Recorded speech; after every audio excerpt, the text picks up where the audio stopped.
What's up guys, Jack of all games here. So if you've watched a lot of my videos before, this one might be coming out of left field for you, but if you know me in real life, you might know that for the better part of 2 years, I have been playing a lot of Yu-Gi-Oh! So I decided why not make some content about it. So what I am bringing to you today is my Raidraptor deck profile and combo guide. Rank up! Exceed change! 現れのランク10! Raidraptors! Ultimate Falcon!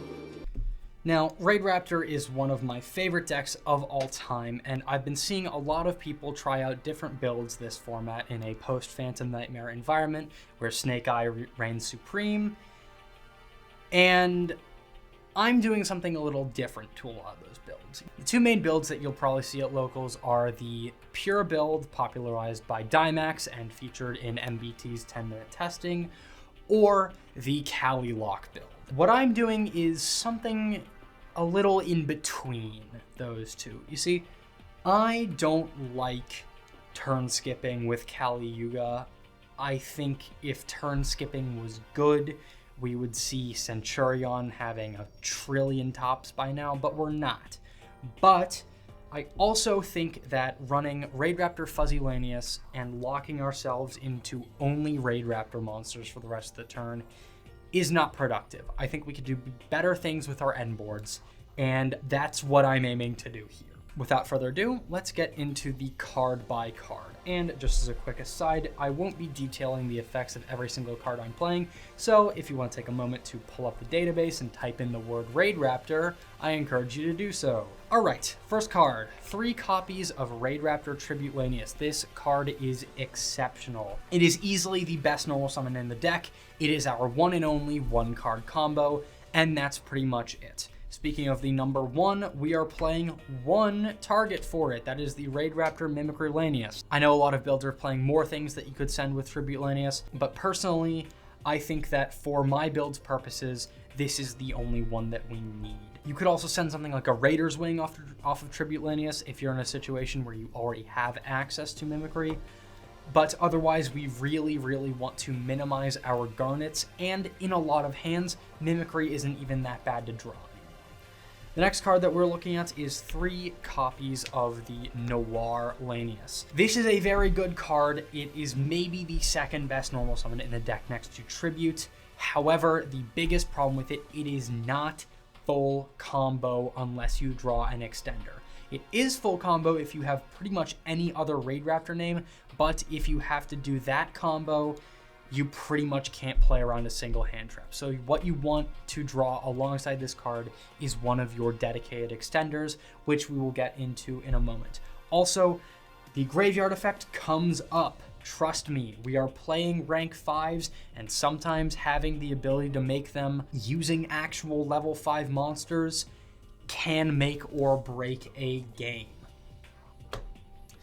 Our one and only target for Noir Lanius is Pain Lanius, and you might be asking me, Jack of all games, why aren't you playing Heal Eagle? I think for the purpose that this deck is going for, we do not need Heal Eagle. I also think Pain Lanius is a lot more versatile than Heal Eagle. The ability to turn this into a rank 4, in addition to linking it up for something like Wise Strix, can be a lot more profitable. It can get you out of different situations. However, I should also note that the only reason why Noir Lanius is not full combo is because Pain Lanius cannot be used as Xyz material for a Raider's Knight. If they printed a non-level 4 Raidraptor that can become level 4 and can also do that, oh my god, it would be maybe the best thing they could possibly do for the deck. Speaking of the best possible thing they could do for the deck, y'all ever read Bloom Vulture? This card is insane. This is the bread and butter of a lot of our 2-card combos, but it is also only full combo with certain names. And you're gonna hear me say that a lot over the course of this profile. Generally, the more Raidraptor names you draw, the better, and this card is part of that. This card allows you to go full combo without normal summoning. However, the biggest downside to this card is its restrictions, and I've made a lot of deck building decisions later on that basically play around the fact that we either need to control no monsters or only winged beasts to activate this card's effects. However, otherwise, this card turns bad hands into playable hands when you search it, and it turns good hands into excellent hands. It is maybe the best card in our main deck. Next up, we've got 3 copies of Strangulanius. This card is our best extender. It's probably the only card that you're going to end up using twice during your combo, and by that I mean you'll summon it once as a starter and then extend with it off of something like Arsenal Falcon, but I'll explain more about that later. If you played old variants of Raidraptor, you'll remember that the Dark Lock on this card was really bad because we really wanted to summon Cyber Dragon Infinity. We're not doing that anymore. We don't care. So this card is now way more powerful than it was previously. Next up, 3 copies of Simorgh Bird of Perfection. This is basically copies 4, 5, and 6 of Strangulanius. Kind of. Not really. The great thing about it being a trigger effect is you can chain block Force Strix and Wise Strix, especially if you summon Brave Strix and then you need your Wise Strix's mandatory effect to add the rank up magic to resolve. You could also theoretically use its second effect to add the Simorgh field spell. However, the field spell, the kind of extension that it provides you is incredibly situational, and the field spell itself feels really bad to draw, so I ended up cutting it after doing quite a bit of testing. Next up, we've got 2 copies of Raider's Wing. This is our main mechanism to play around cards like Infinite Impermanence and Effect Veiler, cards which otherwise would be as bad for us as an Ash Blossom on a branded fusion. The reason why we're playing 2 and not like 3 is because while its effect as an extender looks great on paper, you'll realize that when you end up using this to extend, unless it's basically the only play you have, you're pretty much already getting your gas flowing and you're already pretty much in full combo at that point. However, it is sometimes nice to draw this card because it's one of the few cards that can turn a bad hand into a good hand. You could also argue that you should only be playing one of these. I know why you would say this, but trust me when I say that I am playing 2 for a very specific reason. Next up, Raidraptor Singing Lanius. We're only playing one of these because this card is bad. However, the reason why I'm playing it is because sometimes your combo just needs a little bit more extension, and this will be the only name that you'll be able to do that with.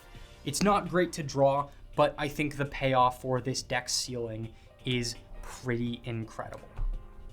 That's it for the monsters. Next up, we've got our suite of rank up magics. We have the Rise rank up magic Raidraptor's Force, rank up magic Skip Force, and Phantom Knight's rank up magic Force. You really only need these 3. There's plenty of other things you can do if you're using other rank up magics, but for my build specifically, this is all I need. The ability to set these from deck instead of adding them to your hand allows you to play around Droll superbly. It's great. It's a lot of fun, especially when a lot of people are side decking Droll and may think that, combo deck, I should use Droll and Lockbird to stop it. No, this is not Manadium. We don't do that here. The one other thing that I'll note is that Phantom Knight's rank up magic Force is not the one that you'll want to be drawing, but it's also the most versatile, as you can effectively turn any Xyz monster into any other Xyz monster. You can convert a Force Strix into an Ultimate Falcon if you have enough Dark Monsters in grave. The other 2, it's nice to draw one of them because of a reason I will get into later as well. Speaking of reasons to get into later, Raidraptor Roofs. This is reason 1. This card is great. If you remember from old builds of Raidraptor Nest, that card was bad. Why did we ever play this? This card's so good. I, too, feel like Mimicry Lanius screaming at a pile of scrap metal. Theoretically, anything that it could search using its first effect, you could search with the card that searches this, but the reason why I like doing this instead is because the effect to shuffle back Raidraptor names and then draw a card is very, very good. especially to shuffle back your one-ofs. Being able to recycle your Raidraptors can be incredibly powerful, especially our extra deck monsters, because our extra deck is very, very tight and we don't have a lot of room to run multiples. Next, we've got Raidraptor Glorious Bright. This card is Hot Red Dragon Archfiend Abyss at its best and Imperm at its worst, which is a fine place to be in my opinion. The Grave effect is also nice. It's good, but the real thing that I wanted to talk about with this card is that you've got about a 50% chance to see this as part of your end. And the reason why I say this, we have 3 opportunities to search either rank up magics or Raidraptor spell and traps, and we've got 4 cards that we want to search in that manner. So effectively, you are always going to choose these 3 above this one because they are essential to the combo, and therefore Glorious Bright is left by the wayside. However, if you draw any one of these 3, which can happen quite a bit, you will then be able to search Glorious Bright later, which is great. Next up, we've got 1 copy of Phantom Knights of Shade Brigandine and 1 copy of Phantom Knights of Silent Boots. These are cuttable. There's a specific set of plays that I like to do that require me to play these 2 cards. However, if you don't want to do that play, you don't have to play them. However, the reason why I think they're fine is because Shade Brig is still a great extender, and Silent Boots, because the combo that we do normally will always go through something that is treated as a Phantom Knight before we hit Phantom Knights of Rusty Bardiche, spoilers, we can just special this and link it off later and have no problem. It is a lot less awful to draw. Next up, we've got our hand traps. We've got the classic trio of Ash Blossom, Effect Veiler, and Infinite Impermanence. I think having these 3 in this format is great, especially if you draw multiples of them. In a format dominated by Snake Eye, where the person who draws the most hand traps wins, these cards are great. The only caveat I would say is that Infinite Impermanence does conflict with Shade Brig. So if you're in a situation where you're going second, you already used Imperm, and your only way to play is to use Shade Brig, you're fucked. But, you know, I think that comes up a lot less than situations with Bloom Vulture, which is why I am willing to make that sacrifice. If you're not willing to take that risk, then either replace Imperm with, like, Ghost Mourner, or just cut the Phantom Knights. One more thing I will say about that is we're not playing Nibiru, despite it definitely being like the 2nd or 3rd best hand trap in this format, because it directly conflicts with Bloom Vulture. I'd rather not take that risk, especially when Bloom Vulture is maybe one of the best cards in our deck, and Nibiru is not always guaranteed to win us the game on the spot. I'd rather be siding Nibiru in when I know it's going to win me the game than if I'm going to be taking that risk. Next up, we've got 3 copies of Forbidden Droplet.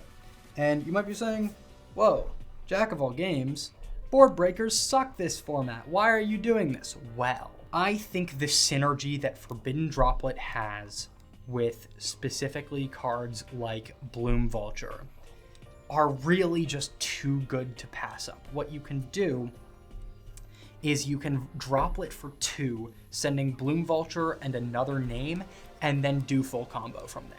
It's great. It's fantastic. I think that is something that is really just too good to pass up. We also want to be on some amount of board breakers in Raidraptor. As a combo deck, we do struggle a little bit going second. Our biggest strength is the boards we make going first, so it can kind of suck if we're stuck with no plays, because our opponent has just completely stopped us because their board is too big. Their board is too big. But if you're confident that board breakers are completely unplayable this format, cut it. Do it. I just think the synergy is way too good to pass off. 2 copies of Triple Tactics Talent. I always like playing 2. I don't like drawing multiples of them.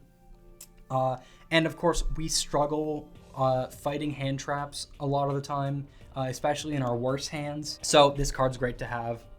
And that is also the reason why we are playing 1 copy of Called by the Grave. I think that's pretty self-explanatory. The one card that I'm not playing that I'd like to mention is Swallow's Calorie. I'm not playing it right now because I would like to do some more testing to find room for it. I think the ability to play around Dimension Shifter and fix hands is incredibly good, but like compared to the pure variant, there's only so many names that I'm playing that benefit off being sent to the graveyard. So under Shifter, there still won't be much I can do unless I draw like exactly Cowrie and the one of Mimicry, right? Moving on to the extra deck.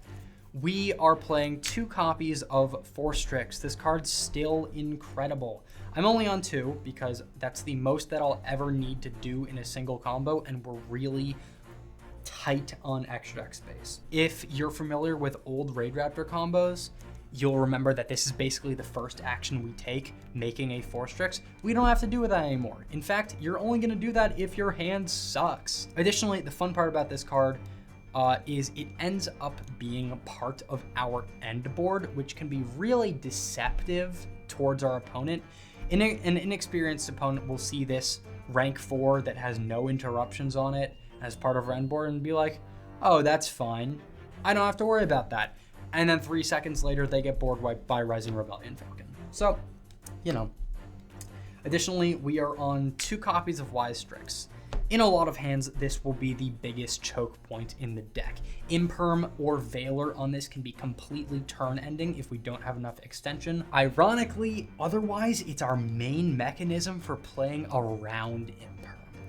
Ashing this is not good for our opponent, since if we have an extender, we just continue into Raiders Night, no problem. However, if you get Imperm or Veilered on this card, the only solution to continue your combo is to use it to make another copy of itself, hence why we're playing 2. However, in that case, you do also need enough extension to make a rank 4 without using its first effect. The nice part about this card is people will see its first effect and say, ooh, I'm gonna Imperm that, and not do it on the second effect, which allows us to do the thing where we make a second one. Imperming the mandatory second effect of this card is absolutely devastating. Losing our rank up magic like that can sometimes even lose us the game. So you really do need to be careful about that. Next up, we've got Raiders Night. This card only saw play as a means by which we would make Arc Rebellion Xyz Dragon in previous versions of the deck. However, now that we have a rank 5 that we really want to go to, this card's crazy. This card's really, really insane. I'd love to be playing 2 copies of this, but we don't really have the space, and I don't think having a second one comes up enough, as much as playing 2 Wise Strix or 2 Force Strix. Plus, with Roost, we can pretty much always recycle this guy. Additionally, this is the second choke point of the main combo. This card, if you don't make it with Raider's Wing, is the most susceptible to Imperm and Veiler, but because the combo that we're going to be doing most of the time puts a Raider's Wing under this guy, we don't have to worry about that a lot. Next up, we've got 1 copy of Brave Strix. This is just an insanely good card. You're generally going to be using its effect to set Roost from deck instead of adding a rank up magic, but in the anti-Nibiru combo, you're going to be adding Skip Force with this. And I'll get into that when we talk about the actual combos. Additionally, this is one of the reasons why we really like Noir Lanius's Grave effect. If we're unable to make Raiders Night, but we are able to put a rank 4 on the field, we can use Noir Lanius's Grave effect to just turn that into a rank 5, no problem. Next, Arsenal Falcon. You really need to get this card in play no matter what. If you make this card, you pretty much win the game, unless you're under Dimension Shifter. Which, if you're under Dimension Shifter, you probably lost the game already. So, sad. Your 3 main cards that you're going to be summoning from deck with this are Tribute Lanius, Noir Lanius, and Strangle Lanius. And that's because you always want to be summoning a name that converts into 2 names. Additionally, getting to this guy on the 5th summon, which we can do, plays around Nibiru as it goes to grave, and then becomes an Ultimate Falcon immediately, and you're fine. That's a good enough end board. Speaking of Ultimate Falcon, Here it is, we're playing one copy of this guy. We could just be playing 2 Rising Rebellion Falcon, but I think that having this guy is nice because the burn can help in time, and we're gonna be doing combos that give us access to that burn pretty much every time. And the effect to lock our opponent out of the game on our turn 3 can help us close things out really, really nicely. Next, 1 copy of Rising Rebellion Falcon. I'm only playing 1 because I think that's all that my combo needs to do. We have access in our extra deck to cards that are not Raidraptors, and therefore we can do things that are not this. This is also why we're not playing something like Heal Eagle. The only spell or trap that we're going to be recycling with Heal Eagle is the Rise rank up in order to make a 2nd copy of this guy, but we're not doing that, so we don't need to do that. Next up, we've got 1 copy of the Phantom Knights of Rusty Bardiche. Phantom Knights of Rusty Bardiche is a great card for us. In order to make the end board that we're going for, we do want to have access to a couple Phantom Knights cards, and this is the card that's going to allow us to do that. Also, having the ability to pop on our opponent's turn is great as a little bit of extra interruption. And generally, during our combo, we're going to be linking off into this guy instead of like a Wise Strix in order to trigger Arsenal Falcon to float. The reason why we're playing 2 Raiders Wing is because we will still have the ability to send a Phantom Knight card from the deck to grave while using a Raiders Wing in our combo and somehow drawing into Silent Boots. Next up, we've got Dark Rebellion Xyz Dragon, Dark Requiem Xyz Dragon, and Arc Rebellion Xyz Dragon. Basically, the whole point of this build of the deck is to make Dark Requiem Xyz Dragon. This card is insanely powerful. It constitutes 3 monster negates on its own, plus a couple other really nice effects. We're usually going to be making Dark Rebellion, then using Phantom Knight's Rank of Magic Force to make Dark Requiem on our opponent's turn. Dark Requiem is generally going to be untargetable, as we're usually going to be making it with a Raider's Wing underneath, at least for the first 2 activations, so you can guarantee that it's always going to be 2 monster negates. Additionally, every time it activates that effect to negate a monster's effect, it can also bring back an Xyz monster from graveyard. So, it's good if our opponent is smart, because if they Lava Golem us over Force Strix and Ultimate Falcon, we can just bring back Force Strix and then use it to make Rising Rebellion Falcon. We could also bring back Ultimate Falcon, but no, we can't, because it's not going to be properly summoned. Basically, because of this, nothing short of Winged Dragon of Ra Sphere mode beats our board. Also, Arc Rebellion's here because it comes up as a nice way to just OTK. You can steal games with this. You can clean out games really nicely with this. It's great.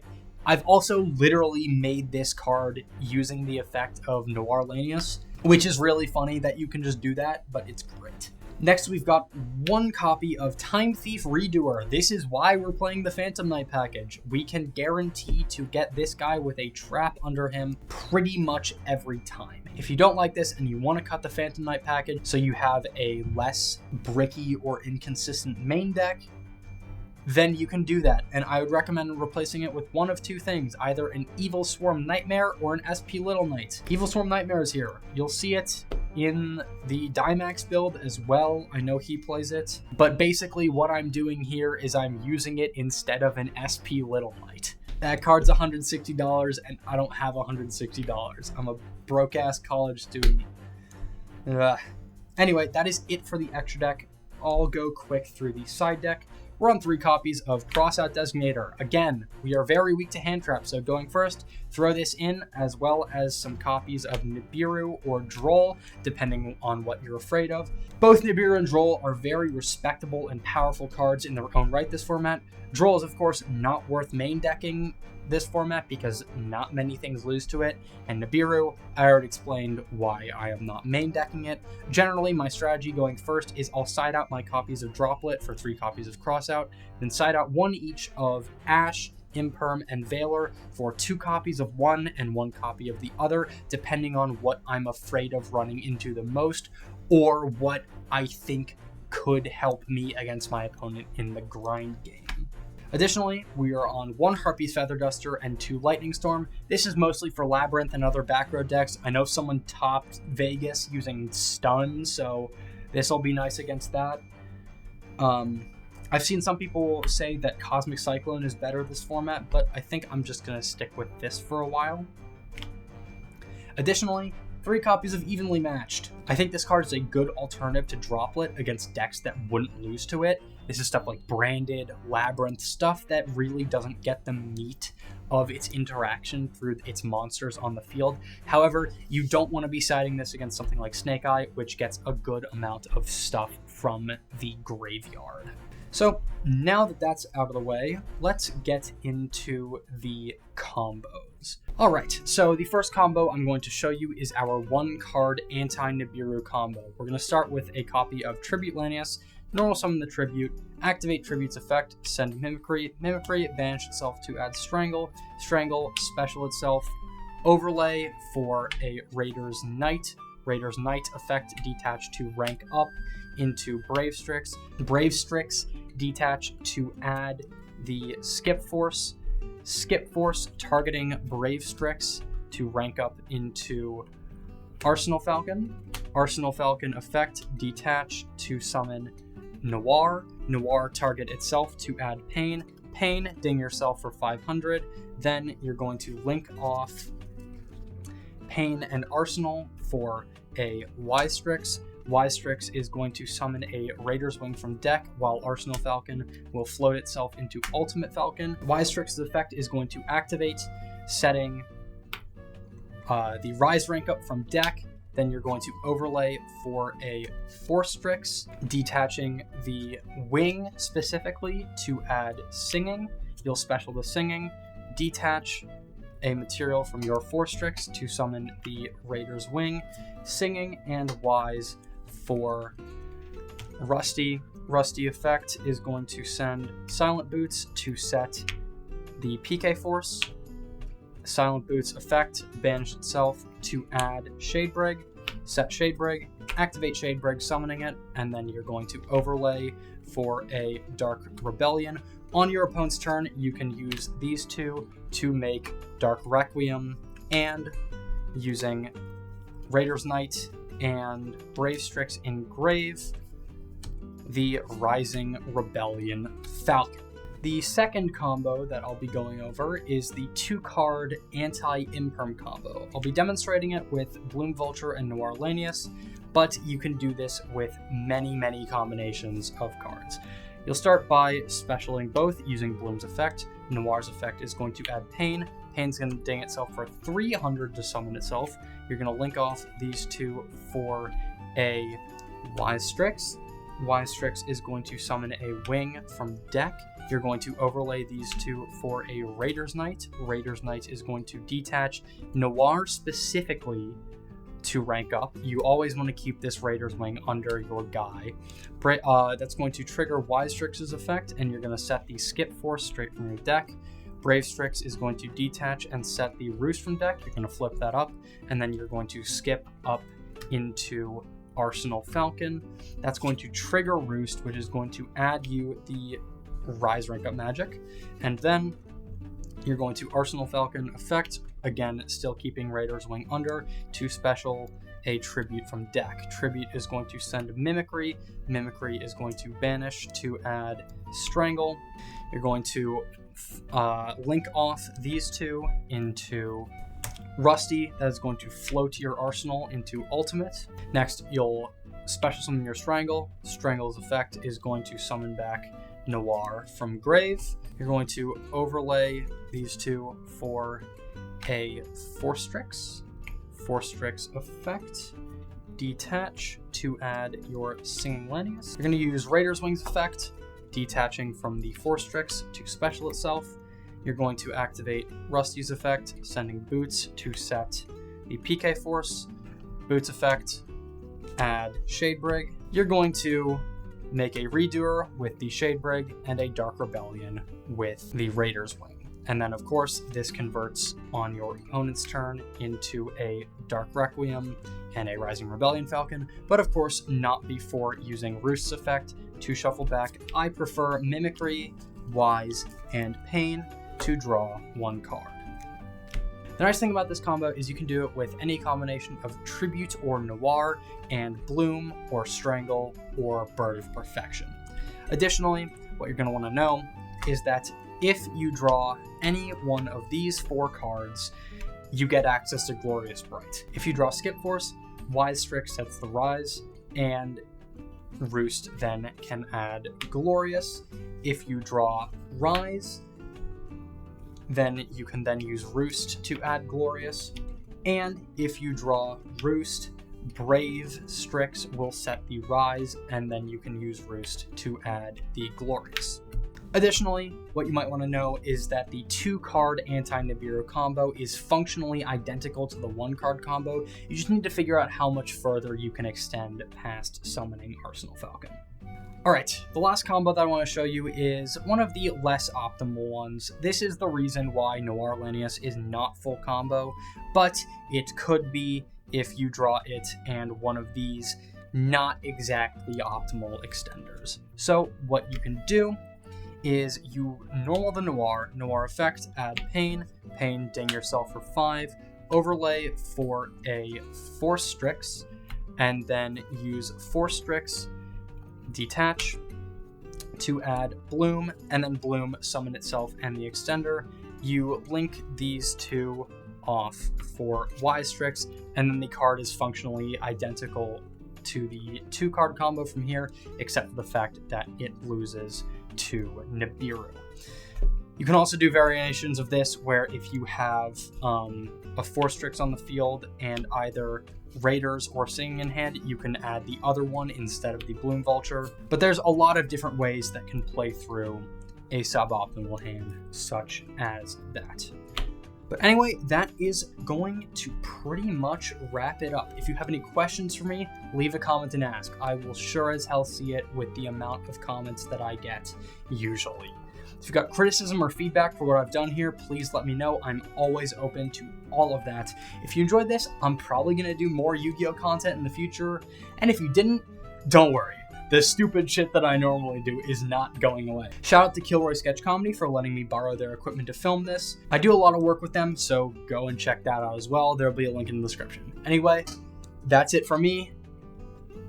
I haven't done an outro in a while. What is my outro? Bye, losers. Yeah, that's it. Cool. All right, we're done.